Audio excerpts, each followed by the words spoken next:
जय श्री कृष्णा। तो इस वीडियो में हम लोग जो श्रीमद् भागवत गीता है उसके अध्याय 2 के तीसरे नंबर श्लोक को समझेंगे और देखेंगे कि इसमें क्या कहा गया है। ठीक है, तो एक एक करके हम लोग सारे श्लोक समझने का प्रयास कर रहे हैं।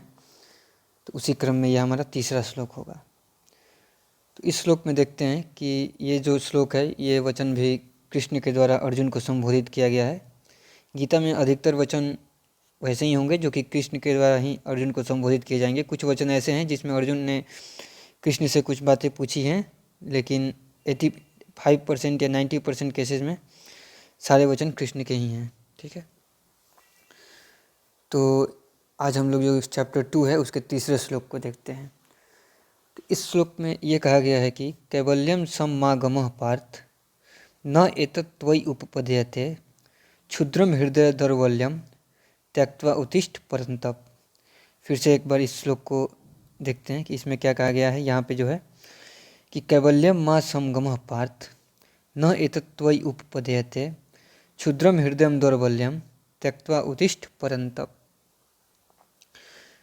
तो अगर इसको हम लोग थोड़ा सा एक सही क्रम में वर्ड्स को सजा कर लिखेंगे तो क्या हो जाएगा। तो कृष्ण बोलते हैं अर्जुन से कि पार्थ, पार्थ किसको बोलते हैं? पार्थ बोला जाता है अर्जुन को। ठीक है, पार्थ कहने का तात्पर्य होता है कि अर्जुन जो थे, अर्जुन की माता का नाम कुंती था या उनका एक दूसरा नाम पृथा भी था। तो पृथा के पुत्र होने की वजह से इनको हम लोग पार्थ बोल देते हैं। ठीक है, इसीलिए बोला जा रहा है कि हे पृथानंदन अर्जुन। पृथानंदन मतलब क्या हुआ कि पृथा के पुत्र। नंदन का मतलब होता है पुत्र और पृथा का मतलब होता है जो उनकी माता का नाम है कुंती। तो कुंती के पुत्र हैं इसलिए पृथानंदन। ऐसे ही होता है ना एक जनक नंदिनी, जैसे कि माँ सीता को बोला जाता है जनक नंदिनी। तो जनक और नंदिनी का मतलब हो गया पुत्री। तो नंदन होते हैं पुत्र के लिए और नंदिनी होता है पुत्री के लिए। ठीक है, तो ये दोनों वर्ड्स को हम लोग यहाँ पे मैप कर सकते हैं। तो हे पृथानंदन अर्जुन, यहाँ पे इस पार्थ का संबोधन हो गया यहाँ पे, हे पृथानंदन अर्जुन। तो कैवल्यम जो ये जो नपुंसकता है, इस नपुंसकता को मासम मत प्राप्त हो। तो अर्जुन की नपुंसकता क्या थी? तो अर्जुन क्या कि भयभीत हो रहे थे। उन्हें भयभीत इन द सेंस कि उन्हें लग रहा था कि मैं अपनों को क्यों मारूं, इन्हें मार कर क्या फ़ायदा होगा। इस सेंस में वो भयभीत हो रहे थे। ऐसा नहीं कि वो अपनी जान देने से भयभीत हो रहे थे युद्ध में। उनके जो मन में जो आ रहा था विचार वो अपने सगे संबंधियों के प्रति आ रहा था। तो कृष्ण क्या बोल रहे हैं कि ये जो विचार उनके मन में आ रहा है ये एक नपुंसकता है। जैसे कि कभी कभी हम लोग संसार में दो प्रकार के व्यक्ति देखते हैं। एक वो व्यक्ति होते हैं, एक तो ऐसे व्यक्ति होते हैं जो कि दूसरों को मारना चाहते हैं। ठीक है, कि सीधे वो जाएंगे, सोचेंगे कि चलो दूसरों को हम लोग मारते हैं, उससे लड़ते हैं, दूसरों को हानि पहुंचाते हैं या कुछ करते हैं। तो ये एक प्रकार का स्वभाव है व्यक्ति का। तो ये इस प्रकार का व्यक्ति होता है वो तो हम सीधे ही बोल देते हैं कि ये व्यक्ति बुरा है। ठीक है, इसमें कोई हम लोग को संशय नहीं होता है, क्योंकि वो व्यक्ति जो भी कार्य कर रहा है वो सीधे सीधे हम लोग को दिख रहा है कि हाँ ये बुराई कर रहा है, लोगों को छीन रहा है, जो समाज की व्यवस्था बनी हुई है उसको बिगाड़ रहा है, उस पर नहीं चल रहा है। सीधे उल्टा, मतलब कि सब कोई बाएं चल रहा है तो सीधे बोल रहा है कि नहीं हम दाएं चलेंगे।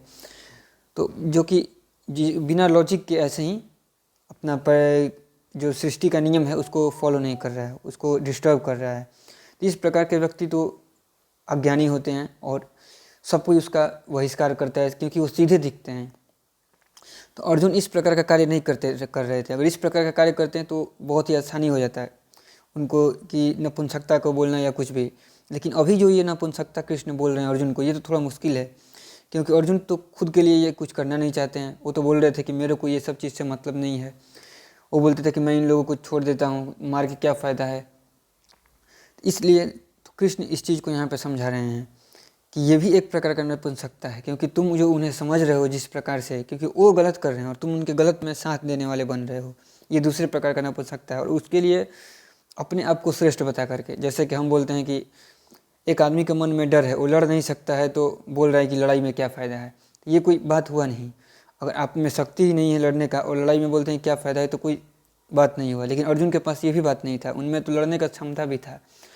फिर वो बोल रहे हैं कि नहीं हम लड़ना नहीं चाहते हैं, क्योंकि उनके मन में जो क्या था, एक प्रकार से जो भाव आ रहा था, किस चीज़ के प्रति भाव आ रहा था, तो वो जो सामने उनके लोग थे, उन चीज़ लोगों को देख करके उनके मन में भाव आ रहा था कि ये जो लोग खड़े हैं, ये लोग मेरे साथ रहें, मेरे को खिलाए पिलाएं, मेरे को बड़ा किए, मेरे गुरुजन हैं जिन्होंने मेरे को ज्ञान दिया, उनके प्रति मैं कैसे मतलब कि युद्ध कर सकता हूँ, उनके विरुद्ध मैं तीर और बाण कैसे चला सकता हूँ।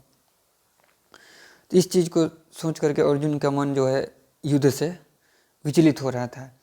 तो कृष्ण बोलते हैं कि ये एक नपुंसकता है, क्योंकि तुम अगर ऐसा करते हो, अगर तुम युद्ध नहीं करते हो तो यह जो है धर्म का पालन नहीं होगा।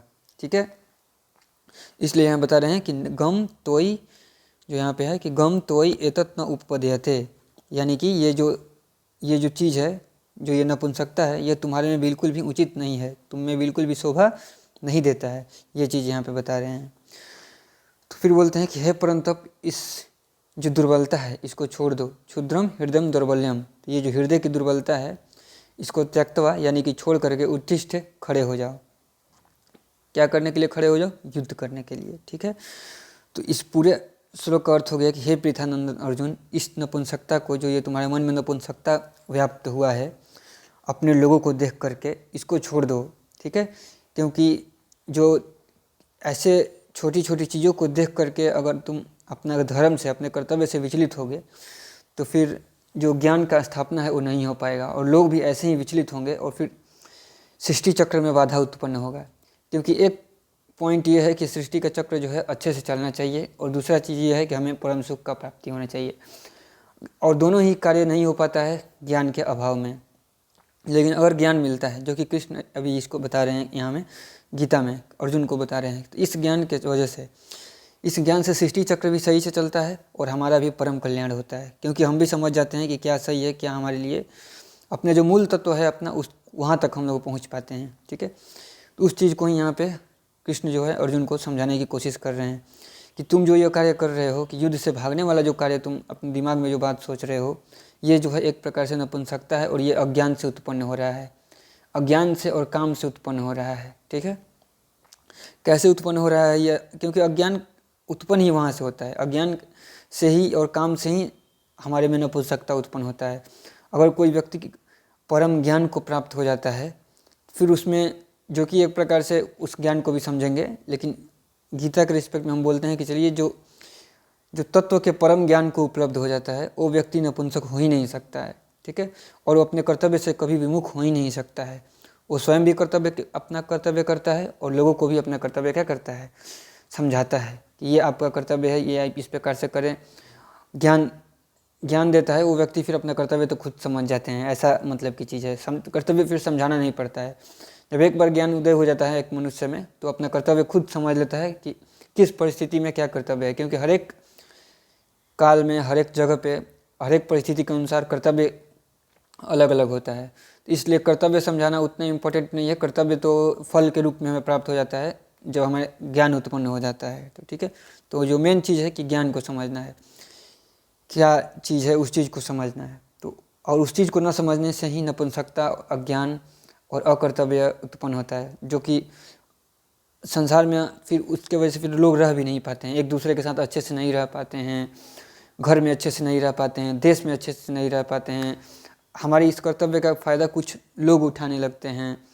तो इस चीज़ को समझने का आवश्यकता होता है। जैसे कि अगर अभी हम लोग देखें भारत में या कहीं भी, तो भारत में बेसिकली 2 प्रकार के समुदाय हैं। ठीक है, जिनमें अक्सर जो है प्रॉब्लम खड़ा होते रहता है। जैसे कि एक होते हैं हिंदू समुदाय, ठीक है, एक हिंदू समुदाय है। दोनों समुदायों को डिटेल्स को समझते हैं तो थोड़ा सा ज़्यादा क्लैरिटी मिलेगा। एक हिंदू समुदाय है भारत में, और दूसरा एक है मुस्लिम समुदाय। तो हम इसको समुदाय इसलिए बोल रहे हैं क्योंकि धर्म बोलेंगे तो धर्म में तनिक मात्र भी वैसा प्रॉब्लम नहीं रहना चाहिए, लेकिन इसमें हमें कुछ प्रॉब्लम दिखता है, इसलिए हम दोनों को ही समुदाय बोले एक लेवल पर। ठीक है, हिंदू समुदाय और मुस्लिम समुदाय। हिंदू में भी 2 प्रकार के लोग होंगे। एक अच्छे लोग होंगे जो कि वास्तव में धार्मिक होंगे, जो धर्म को समझेंगे।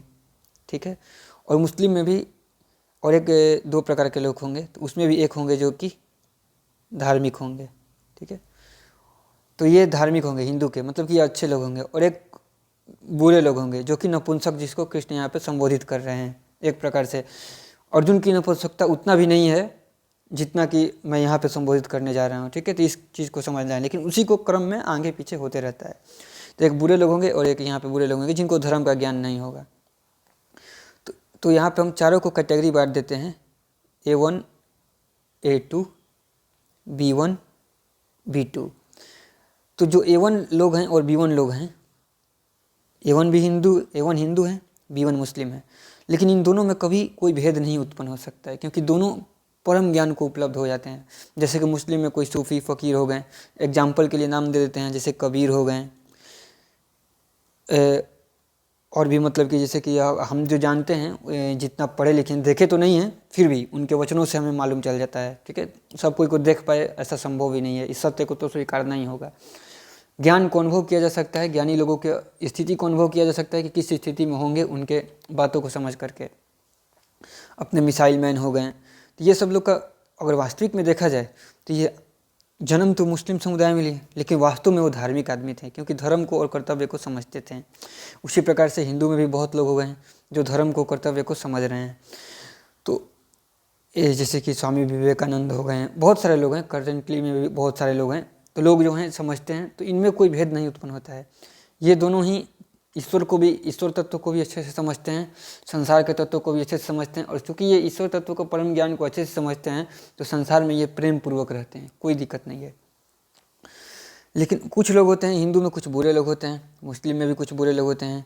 ये दोनों क्या करते हैं कि ये दोनों हमेशा आपस में लड़ते रहते हैं, आपस में भी लड़ेंगे। और जो एक तीसरी कैटेगरी बोल सकते हैं, जिन्हें कि थोड़ा सा ज्ञान का कमी होता है, वो समझते नहीं है, तो उनको ये हमेशा ही विचलित करते रहते हैं, ठीक है। उनको ये हमेशा विचलित करते रहते हैं कि तुम्हारा धर्म जो है संकट में, खतरे में है। तो इससे क्या हो जाता है कि प्रॉब्लम क्रिएट हो जाता है, ठीक है, क्योंकि इनका ज्ञान नहीं है। तो ज्ञान न होने की वजह से ये भी इसी में आते हैं, ठीक है। तीसरी जो कैटेगरी बांट रहा हूँ, ये भी इसी में आते हैं, ये भी इसी में आते हैं, ठीक है। तो इस चीज़ को समझना है कि कौन लोग हैं और कौन लोग लड़ रहे हैं। तो जो परम ज्ञान को प्राप्त हो जाते हैं वो कभी आपस में लड़ते नहीं हैं, इस चीज़ को समझना जरूरी हो जाता है। तो ये चीज़ यहाँ पे चलने लगता है। तो हमें लोगों को मानसिकता को समझना आवश्यक है, क्योंकि अगर हम लोग उस चीज़ को नहीं समझते हैं तो हम एक प्रकार से नपुंसक रह जाते हैं, अगर हम परम ज्ञान को उपलब्ध नहीं होते हैं तो। और ये हमारे में दुर्बलता उत्पन्न करता है। अज्ञान हमारे में क्या उत्पन्न करता है? अज्ञान सीधे अर्थों में देखा जाए तो हमारे में दुर्बलता उत्पन्न करता है। तो इसलिए हमें अगर दुर्बलता से निकलना है, बाहर निकलना है, तो हमें परम ज्ञान को प्राप्त करना होगा, ठीक है। तो कृष्ण जो है अर्जुन को उसी परम ज्ञान को दे रहे हैं, कि उस परम ज्ञान को समझा रहे हैं धीरे धीरे एक एक करके, कि वो परम ज्ञान क्या है, ठीक है।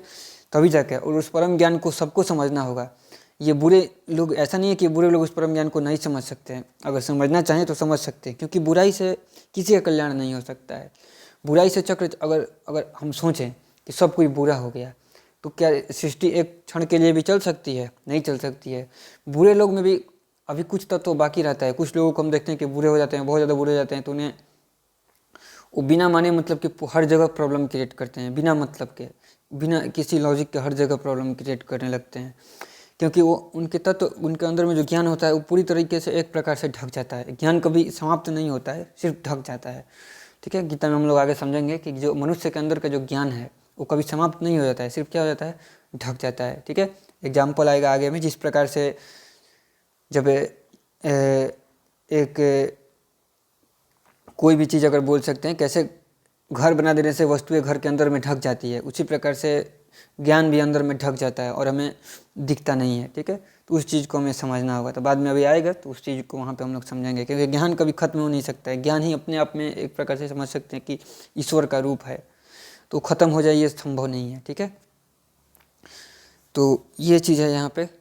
तो दुर्बलता के लिए, नपुंसकता को ख़त्म करने के लिए परम ज्ञान का आवश्यकता है, स्वभाव को समझने की आवश्यकता है, जो परम स्वभाव है उसको समझने की आवश्यकता है। उस चीज़ को धीरे धीरे समझा जाएगा, जो कृष्ण अर्जुन को समझा रहे हैं, उस ज्ञान के माध्यम से हम लोग भी साक्षी बनेंगे उस चीज़ को समझने को। और ये ज्ञान ऐसा नहीं है कि सिर्फ मतलब कि बोला जा रहा है, ये विज्ञान है एक प्रकार से। कैसे विज्ञान हम लोग एक्सपेरिमेंट करके समझ लेते हैं, जान लेते हैं, उसी प्रकार से यह ज्ञान भी वैसा ही है कि हम लोग जान लें, समझ लें। तो जो ये धार्मिक लोग बनते हैं यहाँ पे ऐसे नहीं बनते हैं, ये भी ज्ञान को समझते हैं, मेहनत करते हैं, फिर जाके हमें ये प्राप्त होता है। क्योंकि ये ज्ञान स्वतः प्राप्त नहीं होता है, ये नहीं कि हम जन्म लिए और स्वतः प्राप्त हो गया।